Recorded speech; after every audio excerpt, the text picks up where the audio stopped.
Hi guys, and welcome back to another DrAce video, and today we're going to be playing MotoGP 21, and it is the final round of our Red Bull Rookies Cup. It's round 7 for the finale here in Aragon.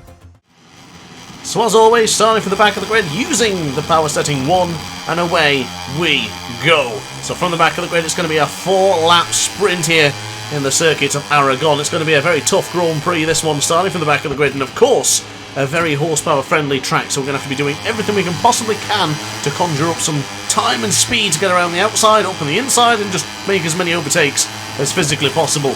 Quick reminder of the championship standings as we try and slide our way through into the Carlos Checa corner. We are leading the championship by 11 points ahead of the man who is leading this Grand Prix right now, David Munoz. So it's been a battle with the Spaniards and also now a battle with the Brazilian Diego Moreira. Of course, a confrontation with him into into Pelagio, into Mugello a couple of rounds ago. Of course, that rivalry has certainly hotted up since then, as it gets stuck on the rear of the number 9. It seems to be Heinrich is getting caught there in my way as we try and get up from through the German rider. We do, but of course Alex Milan to the right hand side of us still holding firm. But going into turn 9 we have already made up a significant amount of positions already, and now it's time to really bring on the power, bring on the acceleration, try and get in some more slipstream, because this next straight, the back straight, is absolutely critical for our chances of success here today.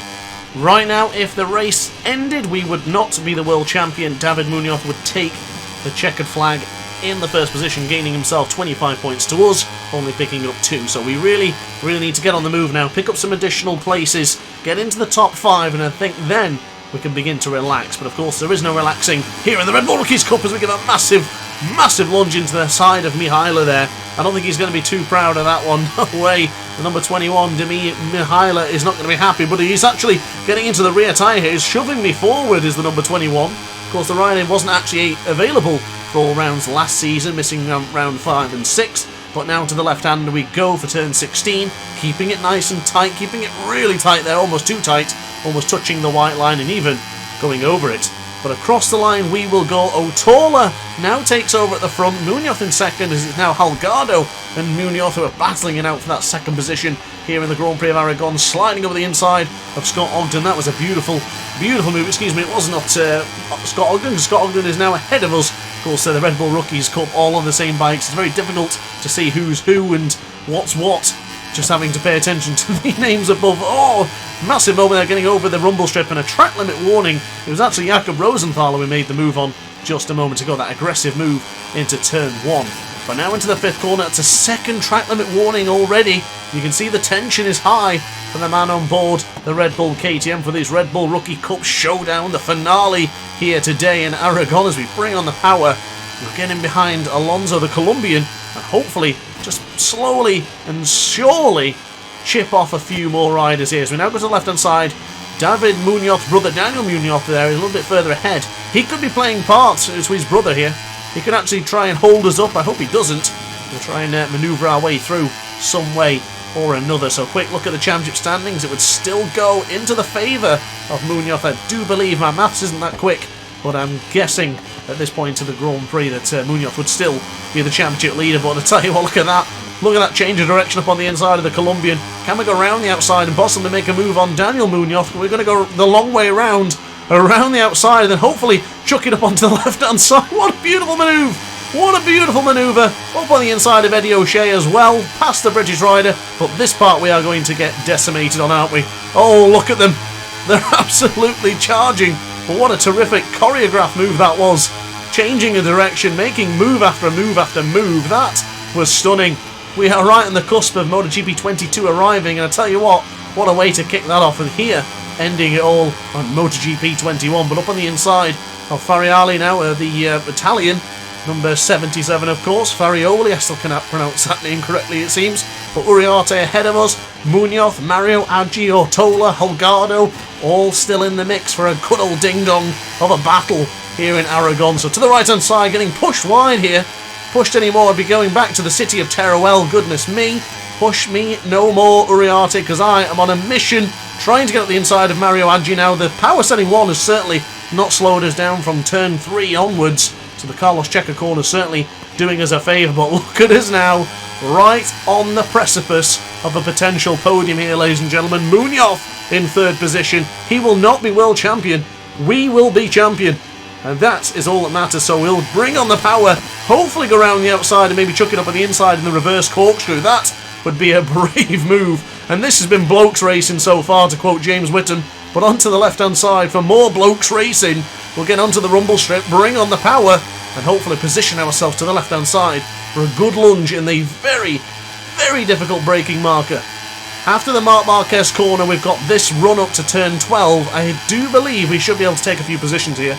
Maybe the same thing we did to Eddie O'Shea earlier on. We're braking firm, going around the outside of Munoz, touching, or almost touching, the rear tyre of Holgado, and that is another track limit warning on the penultimate lap of this Grand Prix. We have to be a little bit more careful and being a bit too aggressive, but we are now ahead of David Munoz, making another lunge up at the inside of Holgado. Please don't touch my rear tyre. Goodness me.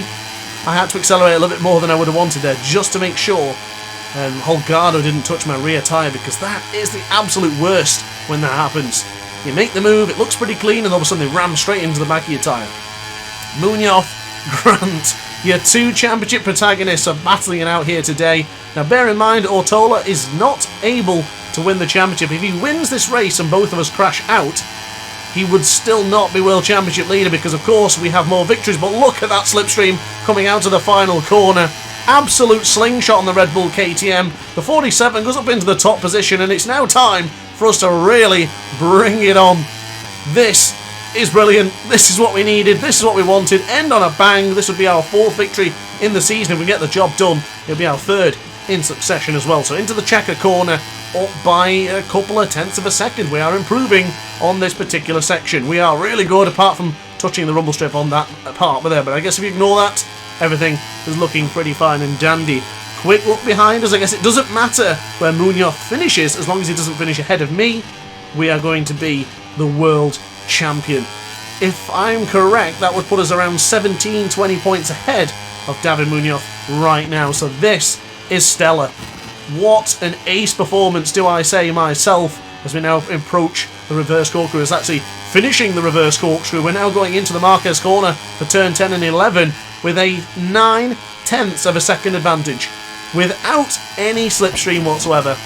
We have killed it on these Red Bull KTMs. We have absolutely decimated the competition in these last 3 rounds, and I've got to say, what a brilliant journey it has been. 1 second is the gap to Ortola. It doesn't matter. Munoz is in 4th position. A podium is not even going to beckon the Spaniard in his home Grand Prix of Teruel. Not going to happen. But I tell you what, I cannot wait for MotoGP 22.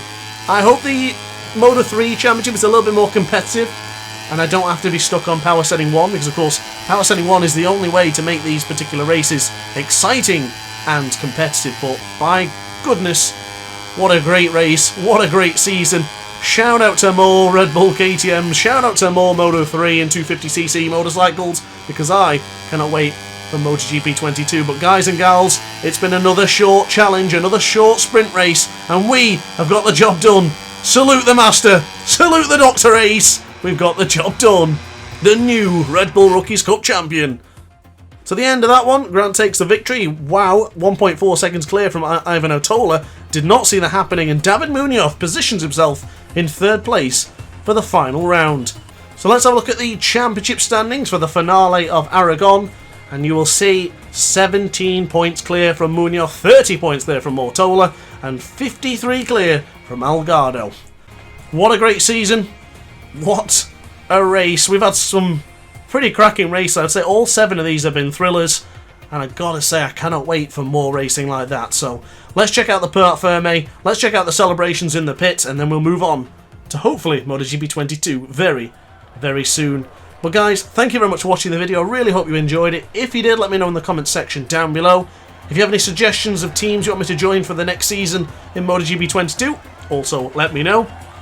But upon that note, guys, thanks for watching. I will see you in the next video. Ciao for now.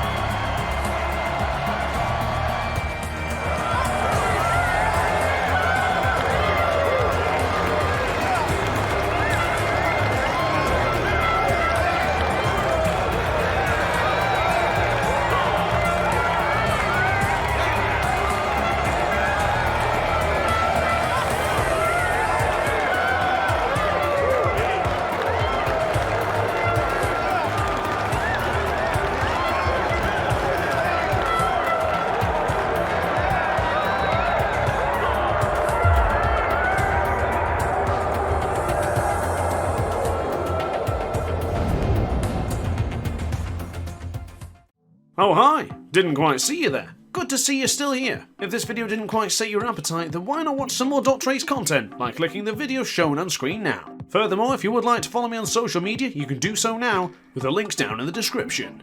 Consider subscribing so you don't miss a single DrAce video.